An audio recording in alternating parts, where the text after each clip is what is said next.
আসসালামু আলাইকুম, আমি জুবায়ের আহমেদ। তোমাদের মাঝে আজকে আমি ফ্রিকশন বা ঘর্ষণ নিয়ে বিস্তারিত আলোচনা করব। তাহলে এই ঘর্ষণ শব্দটার সাথে আমরা যতটা পরিচিত না, তার থেকে কিন্তু আমরা দৈনন্দিন কাজে এটাকে ইউজ করতেছি আরো অনেক বেশি। কিভাবে হতে পারে? যেমন আমরা দাঁড়িয়ে আছি বা আমরা দৌড়াচ্ছি, অথবা তুমি ভাবতে পারো যে পানির ভেতর দিয়ে যদি কোনো মানুষ দৌড়ায়, অথবা মাছ যেভাবে সাঁতার কাটে, অথবা প্লেন অথবা রকেট যেভাবে উপরে উঠতেছে, এগুলো সবগুলো কিন্তু বাধার সম্মুখীন হচ্ছে। বা প্যারাশুট দিয়ে যখন একজন নামে, তখন প্যারাশুটটা খোলার পরে তখন কিন্তু সে বাধার কারণেই সে ধীরে ধীরে মাটিতে পতিত হয়। তো এই সবগুলি হচ্ছে বাধা। তাহলে বাধার মধ্যে আমরা দুই ভাগে ভাগ করতে পারি, একটা হচ্ছে কঠিন পদার্থের জন্য আর একটা হচ্ছে প্রবাহী পদার্থের জন্য। তাহলে একটু খেয়াল করো, আমরা ঘর্ষণকে দুইটা ভাগে ভাগ করতেছি, একটা হচ্ছে কঠিন আর একটা হচ্ছে আমাদের প্রবাহী। তাহলে প্রবাহী জিনিসটা আসলে কি? প্রবাহী মানে যেগুলো প্রবাহমান হতে পারে, এইগুলোকে আমরা বলতে পারি প্রবাহী। তাহলে প্রবাহমান হতে পারে কি কি? তরল এবং বায়বীয়। তাহলে আমি ব্রেকেট দিয়ে লিখে রাখলাম তরল এবং বায়বীয়। তাহলে আজকে আমাদের আলোচ্য বিষয় প্রবাহী নিয়ে কোনো কথা বলবো না। আমাদের প্রধান যে বিষয় কঠিন পদার্থের যে ঘর্ষণগুলো কাজ করে, সেটাই হচ্ছে আজকে আমাদের মেন আলোচনা। তাহলে কঠিন পদার্থের মধ্যে আবার বিভিন্ন ধরনের হতে পারে। এক্সাম্পল আমি দিলাম, ধরো তুমি নর্মাল রাস্তা, এটা আমাদের নর্মাল রাস্তার উপর দিয়ে কোনো ব্যক্তি হেঁটে যাচ্ছে বা দৌড়ে যাচ্ছে। আরেকটা আমরা দিলাম কি, একটা বরফের স্লাইড, বরফের একটা লম্বা স্লাইড, এটার উপর দিয়ে একজন হেঁটে যাচ্ছে। তাহলে তুমি খুব ইজি ভাবে বলতে পারো কোন বস্তুর উপর, নর্মাল রাস্তা নাকি বরফের উপর দিয়ে হাঁটতে কষ্ট হবে। তোমরা সকলেই বলে দিবা এই যে এটার উপর দিয়ে হাঁটাটা সহজ, অথবা আমরা কি করতে পারি, স্লাইডিং করতে পারি। স্লাইডিং করা মানে কি, এদিকে হচ্ছে আমার ঘর্ষণটা কম থাকবে, এখানে ঘর্ষণ কম থাকবে। কিন্তু দুইটাই কিন্তু কঠিন পদার্থ হওয়া সত্ত্বেও আমাদের যখন মাধ্যম চেঞ্জ হয়ে যাচ্ছে, তখন আমরা বলতে পারতেছি এটার ঘর্ষণ কম এবং এটার ঘর্ষণ বেশি। তাহলে তোমরা বুঝতে পারছো যে এক একটা মাধ্যমের জন্য এক এক ধরনের ঘর্ষণের মান পাওয়া যায়। সেটি অ্যাকচুয়ালি ডিপেন্ড করে ওই মাধ্যমের ঘর্ষণ গুণাঙ্কের উপরে। তাহলে ঘর্ষণ গুণাঙ্কটা তোমরা অনেকেই হয়তো শুনেছ আগে, ঘর্ষণ গুণাঙ্ক। তাহলে এটা হচ্ছে প্রত্যেকটা মাধ্যমের জন্য, বা যে মাধ্যমে আমরা কাজ করতেছি ওইটার জন্য ফিক্সড করা থাকে যে ঘর্ষণ গুণাঙ্কের মান। তাহলে ঘর্ষণ গুণাঙ্কটা অ্যাকচুয়ালি আসলে কি? ঘর্ষণ গুণাঙ্কের যে সংজ্ঞা দেওয়া আছে সেটা হচ্ছে ঘর্ষণ বল ও প্রতিক্রিয়া। প্রতিক্রিয়া হচ্ছে ওই বস্তু বা ব্যক্তি, যে ব্যক্তি ওই মেঝের উপরে দিয়ে হেঁটে যাচ্ছে বা যা ক্রিয়া করবে। তাহলে ঘর্ষণ বল ও প্রতিক্রিয়া বলের অনুপাতই হচ্ছে আমাদের ঘর্ষণ গুণাঙ্ক। তাহলে এই জিনিসটা অনেকে সংজ্ঞা দ্বারা কিন্তু বুঝতে পারে না যে ঘর্ষণ বল এবং ঘর্ষণ বলের মানে ঘর্ষণ প্রতিক্রিয়া বলের অনুপাতই হচ্ছে ঘর্ষণ গুণাঙ্কটা কি আসলে। তাহলে এক্সাম্পল হিসেবে আমি একটু দিয়ে দিই, সেটা হচ্ছে ধরো না একটি বস্তু এখানে আছে, এম ভরের একটি বস্তু। তাহলে এই বস্তুটা সব সময় কিন্তু ঠিক 90 ডিগ্রি নিচে অ্যাঙ্গেল করে, 90 ডিগ্রি অ্যাঙ্গেলে সে কি করবে, নিচের দিকে ক্রিয়া করবে। বস্তুটা যেভাবেই থাকুক, যদি এরকম তক্তা বরাবর থাকে কোনো সমস্যা নেই, সে ঠিক 90 ডিগ্রি বরাবর কি করবে, নিচের দিকে ক্রিয়া করবে। তাহলে এই বস্তুর জন্য আমরা কি বলতে পারি, ঠিক নিচ বরাবর তার ডাব্লু ওজনে সে নিচের দিকে ক্রিয়া করতেছে। তাহলে আমরা নিউটনের থার্ড ল থেকে আমরা পেয়ে যাই যে ডাব্লু ক্রিয়া বল যত, প্রত্যেক ক্রিয়ারই সমান এবং বিপরীত প্রতিক্রিয়া রয়েছে। তাহলে এটা যেহেতু ক্রিয়া বল, তার ঠিক বিপরীত সাইডে একটা প্রতিক্রিয়া বল আমরা আর ধরে নিলাম। তাহলে আমরা ডাব্লু সমান এম জি বলতে পারি। ঠিক সিমিলার ভাবে যেহেতু ডাব্লু এবং আর সমান, তাহলে আর সমান এম জি আমরা বলতে পারি। এবং বস্তুটার ঘর্ষণ বল যদি আমরা এদিক দিয়ে টানা হয় এফ বলে বা ভি বেগের সামনে আগাই, তাহলে ঘর্ষণ বল অবশ্যই তার বিপরীত দিকে ক্রিয়া করবে। তাহলে আমরা কি বলতে পারি, ঘর্ষণ গুণাঙ্ক যাকে প্রকাশ করা হয় নিউ দ্বারা, নিউ সমান ঘর্ষণ বল এবং তার প্রতিক্রিয়া বল। ঘর্ষণ বল এফ, প্রতিক্রিয়া বল কোনটা আমাদের, ডাব্লু আর। তাহলে আমরা এখানে কি বলতে পারি, এফ এম জি। তাহলে এখান থেকে ঘর্ষণ বলটাকে আমরা আলাদা করে দিই, F equal mu into M G. তাহলে এটা কিন্তু আমরা একটা ঘর্ষণ বলের জন্য সূত্র পেয়ে গেলাম। তাহলে এই ঘর্ষণ বলটা আমাদের কখন কাজ করবে, যখন সরলরেখা বরাবর কাজ করতেছি, বা তির্যকভাবে হলেও এটা কাজ করবে, কিন্তু তাতে অ্যাঙ্গেল একটা যুক্ত করতে হবে। কিভাবে করতে হয় আমি একটু পরে দেখাচ্ছি। তাহলে আমি একটু মুছে আমি এই সূত্রটা একটু বড় করে আবার লিখি।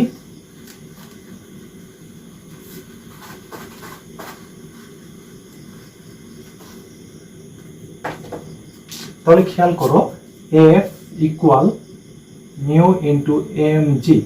তাহলে এখানে এফ হচ্ছে ঘর্ষণ বল, এই ঘর্ষণ বলকে আমরা আবার দুই ভাগে ভাগ করতে পারি, এফ এস আর একটা হচ্ছে এফ কে, অর্থাৎ স্ট্যাটিক ফ্রিকশন আর একটা হচ্ছে কাইনেটিক ফ্রিকশন, অর্থাৎ স্থিতি গুণাঙ্ক আর হচ্ছে গতীয় গুণাঙ্ক। তাহলে আমি একটু বাংলায় লিখে রাখি, এটা হচ্ছে আমাদের স্থিতি গুণাঙ্ক আর এটা হচ্ছে আমাদের গতীয় গুণাঙ্ক। তাহলে দুইটা জিনিস আসলে কি আমরা একটু বোঝার চেষ্টা করি। স্থিতি গুণাঙ্ক মানে হচ্ছে স্থির অবস্থায় যে ঘর্ষণটা কাজ করে সেটা হচ্ছে স্থিতি গুণাঙ্ক, আর গতিশীল অবস্থায় কোনো বস্তুর মাঝে বস্তু এবং যে তলে কাজ করবে সেই তলের মাঝে যে ঘর্ষণটা কাজ করবে সেটাকে আমরা বলবো গতীয় ঘর্ষণ।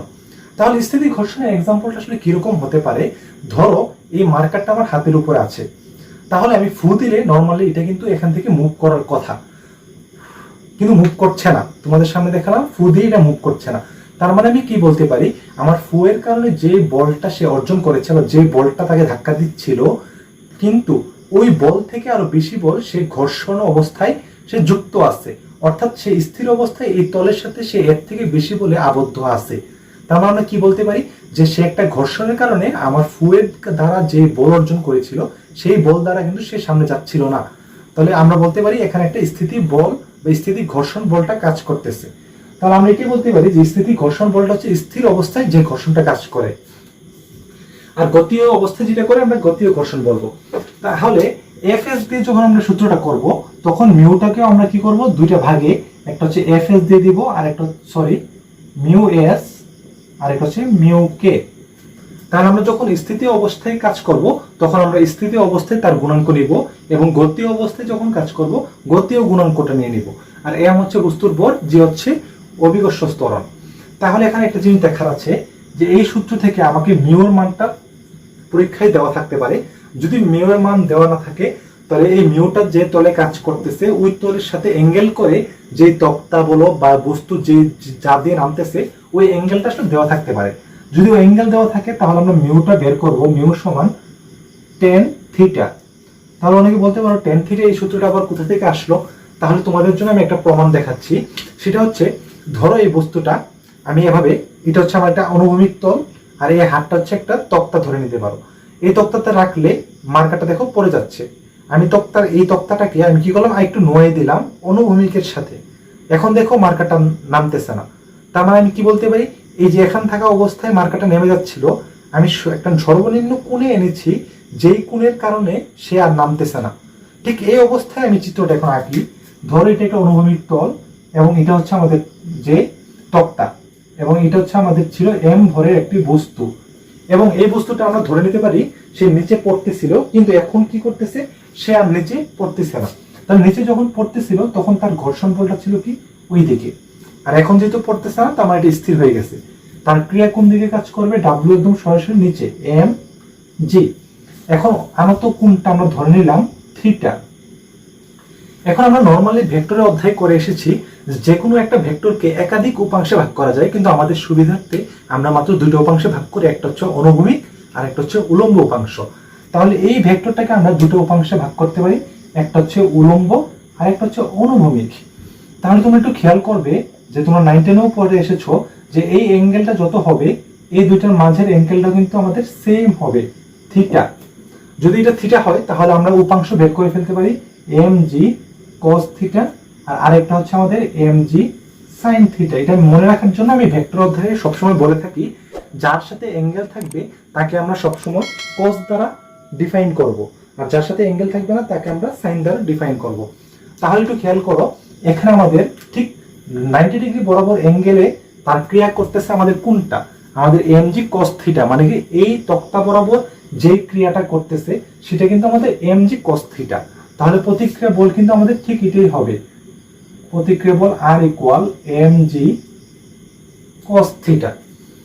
তাহলে এতটুকু খেয়াল করতে পারছো তোমরা কিন্তু অনেকে বলতে পারো যে এম জিটা হচ্ছে ক্রিয়া বল, এম জি কিন্তু আমাদের ক্রিয়া বল না, এটা হচ্ছে ওজন। তোমরা একটু খেয়াল করো আমরা যখন এখানে একটা বস্তু রাখবো তখন এই তক্তার সাথে বা এই যে ভূমির সাথে 90 ডিগ্রি কোণে কি করতেছে তার ক্রিয়া বল,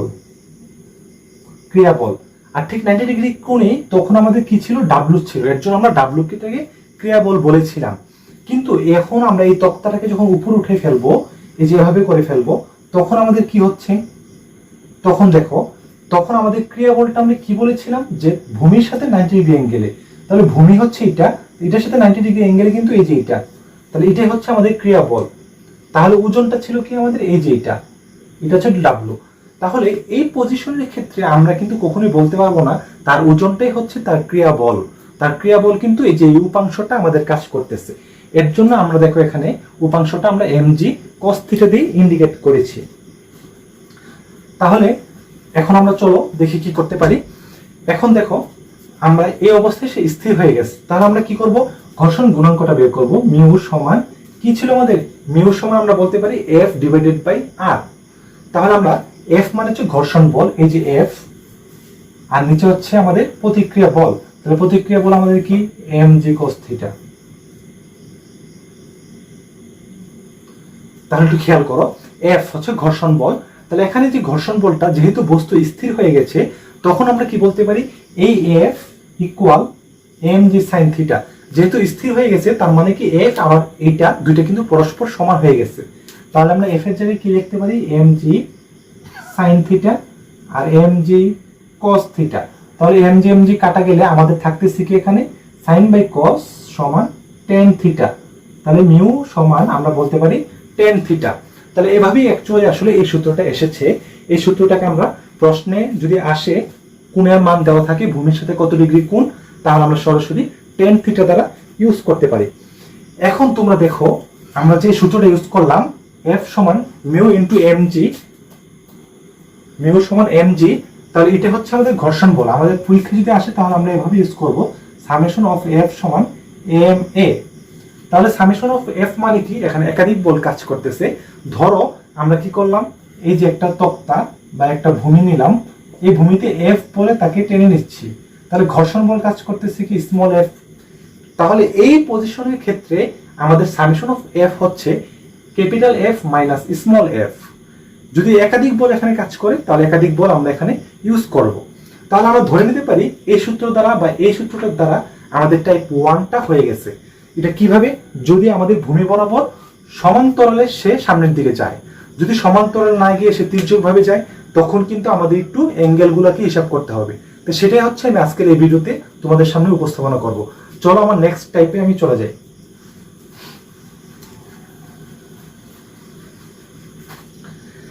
তাহলে আমার নেক্সট টাইপটা যেটা হতে পারে, ধরে নাও এটা হচ্ছে একটা ভূমি যার সাথে একটা তক্তা করে আছে, মানে একটা তক্তা আমি রেখে দিলাম এবং মাঝখানে হচ্ছে থিটা অ্যাঙ্গেল। এখন এই এখানে একটা এম ভরের একটা বস্তু আছে, যেই বস্তুকে আমরা ধ্রুব বলে উপরের দিকে টেনে তুলব।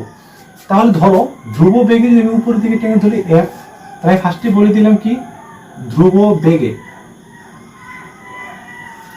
তাহলে দেখো ধ্রুব বেগে আমি এফ বলে টেনে তুলতেছি, তাহলে এটার ওজন কাজ করবে কোন দিকে, এই দিকে, এম জি নিচের দিকে কাজ করতেছে।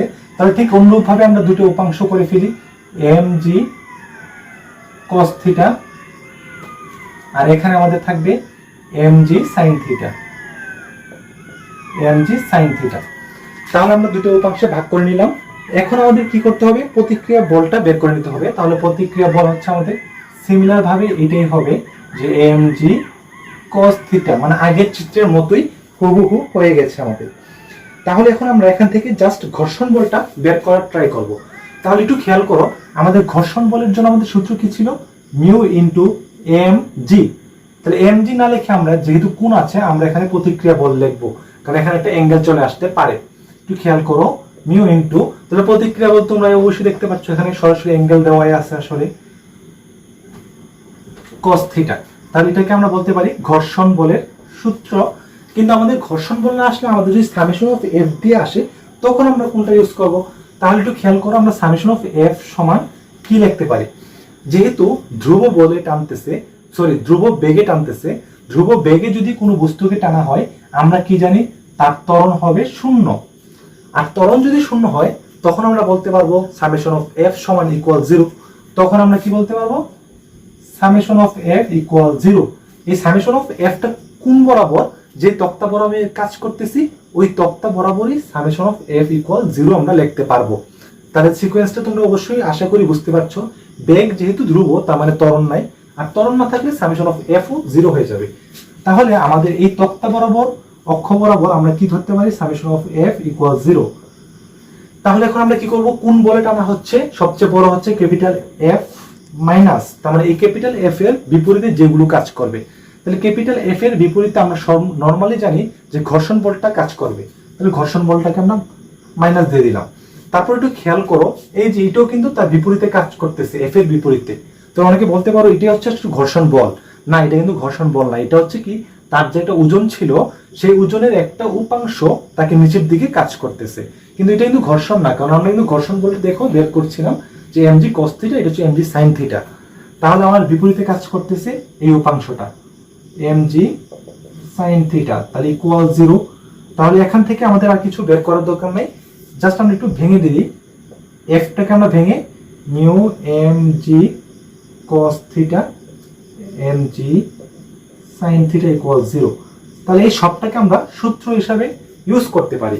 যদি আমাদের অনুভূমিক বরাবর এভাবে কোনো বস্তু উপরে উঠে অথবা নামায়, তাহলে আমরা কিভাবে এটাকে ইউজ করতে পারবো। তাহলে আমি আশা করছি যে এরকম টাইপের ম্যাথ আসলে তোমাদের সকল ডাটা দেওয়া থাকবে, তোমরা নর্মালি বের করে ফেলতে পারবা, তাহলে আর কোনো কিছু ঝামেলা হওয়ার কথা না। আর মিউ যদি না দেওয়া থাকে, তোমরা অবশ্যই দেখেছো মিউ না দেওয়া থাকলে টেন থিটা, তাহলে থিটার মানটা অবশ্যই দিয়ে দিবে বা থিটার মানটা জানতে চাওয়া হবে। তাহলে এটা হচ্ছে আমাদের একটা টাইপ ছিল, ধরে নিই আমরা এটা টাইপ 2। তাহলে নেক্সট আমরা আরেকটা করব টাইপ 3। তো চলো আমরা নেক্সট টাইপের দিকে চলে যাই।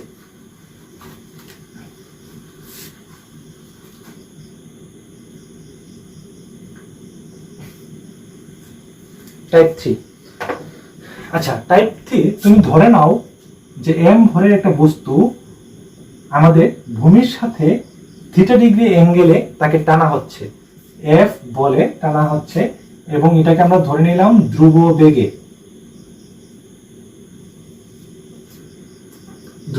টানা হচ্ছে। তাহলে এফ বলে যদি তাকে টানা হয়, তাহলে একটু খেয়াল করো তার দুটো উপাংশ আমরা ভাগ করে নিতে পারি। এটা থিটা হলে এটা হচ্ছে এফ কস থিটা, আর উলম্ব উপাংশ যেটা এফ সাইন থিটা। তাহলে আমরা দুটো উপাংশে ভাগ করে নিলাম এখানে। আর বস্তুটা ঠিক 90 ডিগ্রি অ্যাঙ্গেলে কি করবে, ওজন এমজি ক্রিয়া করবে, আর বিপরীত দিকে আমাদের ঘর্ষণ বলটা কাজ করবে। তাহলে আমাদের চিত্রটা ফুল আঁকা শেষ। তাহলে চলো এখন আমরা প্রতিক্রিয়া বলটা বের করার চেষ্টা করি। তাহলে প্রতিক্রিয়া বল নর্মালি আমরা সবসময় জানতাম কি, যেটা ক্রিয়া করবে ঠিক সিমিলার ভাবে সেটাই প্রতিক্রিয়া হবে নিউটনের থার্ড ল অনুসারে। কিন্তু এখানে দেখো এফ বলে আমি যখন টানতেছি, এফ বলের একটা উপাংশ কিন্তু উলম্ব দিকে কাজ করতেছে। তাহলে অনেকটা এই জিনিসটা আমাদের কিন্তু ভেক্টরের একটা থিম ছিল যে রোল রুলার টানা সহজ নাকি ঠেলা সহজ। আমরা সবাই অবশ্যই আনসার দিতাম কি টানা সহজ। টানা কেন সহজ ছিল আমি একটু দেখাই, যে একটা রোল রুলার টানতেছে, টানার কারণে এদিক দিয়ে একটা ছিল, ঠিক একইভাবে এটা সিমিলার যে এফ কস থিটা, আর এখানে ছিল এফ সাইন থিটা। তাহলে আর এম জি ছিল কি আমার এদিকে। তাহলে আমরা ব্যাখ্যাটা কি দিছিলাম, টানা কেন সহজ, কারণ হচ্ছে বস্তুর ওজন যা ছিল সেই ওজনটাকে এই এফ বলের একটা উলম্ব উপাংশ কমিয়ে দিচ্ছে, অর্থাৎ এই বস্তুর ওজন বা ভরটাকে কমিয়ে দিচ্ছে বলে কিন্তু আমাদের রোল নটটা টানা সহজ ছিল। আর ঠেলার সময় আমাদের ওজনটা বাড়িয়ে দিচ্ছিল, অর্থাৎ এই উপাংশটা নিচের দিকে কাজ করতেছিল। যারা তোমরা ভেক্টর করে এসেছো তোমরা অবশ্যই এটা জানো। তাহলে এই থিমটা একই জিনিস, এটা আমাদের প্রতিক্রিয়া হওয়ার কথা ছিল, কিন্তু প্রতিক্রিয়াটাকে এই যে এই উপাংশটা কমিয়ে দিচ্ছে। তাহলে প্রতিক্রিয়াটা আমাদের কি হবে, mg minus F sine theta. তাহলে এই জিনিসটা তোমরা খুব ইজিলি বুঝতে পারবা যদি ভেক্টরের অধ্যয়নের বর্ণনাটা বুঝে থাকো। তাহলে এতটুকু যদি আমাদের হয়ে যায়, তাহলে আমরা এফ সমান বের করতে পারি ঘর্ষণ বল মিউ ইনটু আর। তাহলে আর এর মান আমরা সবটা জানি যে এটা mg এফ সাইন থিটা। তাহলে আমরা এটা মুছে দিই। আমি এভাবে ভেঙে ভেঙে কেন করাচ্ছি, তোমাদের এডমিশনে বলো বা ইঞ্জিনিয়ারিং ভার্সিটিতে বলো, পুরাটা না চেয়ে তোমাদের খন্ড খন্ড অংশগুলো চাইতে পারে। যেমন এই চিত্রের জন্য তোমাদের বলতে পারে ঘর্ষণ বলের মান কত বের করো, তখন কিন্তু আমরা সরাসরি এটা করবো। অথবা আমাদের যদি প্রতিক্রিয়া বলের মান কত, তখন কিন্তু আমরা জাস্ট এই যে প্রতিক্রিয়া বল এটা না ব্যবহার করে এই সবটা ব্যবহার করবো। তো এর জন্য ভেঙে ভেঙে আমি করাচ্ছি যাতে তোমরা প্রত্যেকটা লাইন বুঝতে পারো। যদি লাইনগুলো বুঝতে পারো তাহলে তোমাদের যে কোনোখানে যেভাবেই আসুক তোমরা এটা উপস্থাপনা করতে পারবা। তাহলে চলো আমরা কি করবো এখন, সামেশন অফ এফ ইকুয়াল 0 লিখবো। কেন 0 লিখবো, দেখো ধ্রুব বেগ তার মানে ত্বরণ শূন্য, আর ত্বরণ শূন্য হলে আমরা বলতে পারি সামেশন অফ এফ ইকুয়াল 0। তাহলে একটু খেয়াল করো, এফটা হচ্ছে আমাদের এই যে এই বলে টানা হচ্ছিল, তাহলে অনেকেই বলবে এই যে এফ মাইনাস ঘর্ষণ বল, কিন্তু না, এটা কিন্তু হবে না। কারণ তুমি দেখো এই এফ এর কারণে কিন্তু সে সামনে আগাচ্ছে না, এফ এর একটা উপাংশ এফ কস থিটার কারণে সে সামনের দিকে এগিয়ে যাচ্ছে। তাহলে আমরা বলবো সামনের দিকে যেটা আগাচ্ছে ওটাকে আমরা বসাবো কস থিটা। তাহলে এর বিপরীতে আমার কি কি কাজ করতেছে আমরা একটু খেয়াল করবো। এর বিপরীতে শুধুমাত্র ঘর্ষণ বলটাই কাজ করতেছে। আগের টাইপে কিন্তু দুইটা বল কাজ করতেছিল, কিন্তু এখানে একটাই কাজ করতেছে। তাহলে ঘর্ষণ বলটা আমরা বসাই দিই সবটা একসাথে, mu M G F sine theta equal 0। তাহলে এটা আমরা সবটা একটা সূত্র আকারে ইউজ করতে পারি। এখান থেকে তোমার কোশ্চেন আসতে পারে, যদি রিটেনে আসে এডমিশনে, তাহলে বলতে পারে এটার উপর প্রযুক্ত বল কত ছিল আমার। তাহলে প্রযুক্ত বল কিন্তু অ্যাকচুয়ালি এফ, আর কার্যকর বল মানে হচ্ছে কি, মানে কোন বলের কারণে সে সামনে আগাচ্ছে, তার মানে আমরা এটা বলবো। তার মানে প্রযুক্ত বলটা আমাকে এফটা সেটা জানতে চাইতে পারে। তাহলে আমি আশা করি যে এই তিনটে টাইপের ভিতরে অ্যাকচুয়ালি এডমিশন বলো বা মানে তোমাদের কলেজে বলো সবগুলো কভার হয়ে যাবে। আর এই টাইপগুলো দিয়ে কিভাবে ম্যাথগুলো আসতে পারে আমার নেক্সট ভিডিওতে আমি অবশ্যই দিয়ে থাকবো। তাছাড়াও এই ঘর্ষণ নিয়ে আমি আরেকটা ভিডিও করেছি ক্লাস 9-10 তৃতীয় অধ্যায় সম্ভবত, তোমরা একটু প্লেলিস্টে চেক করে নিবা। আর ভিডিওটা যদি তোমাদের জন্য ভালো লেগে থাকে অবশ্যই চ্যানেলটি সাবস্ক্রাইব করে পাশে থাকবা। ধন্যবাদ সবাইকে।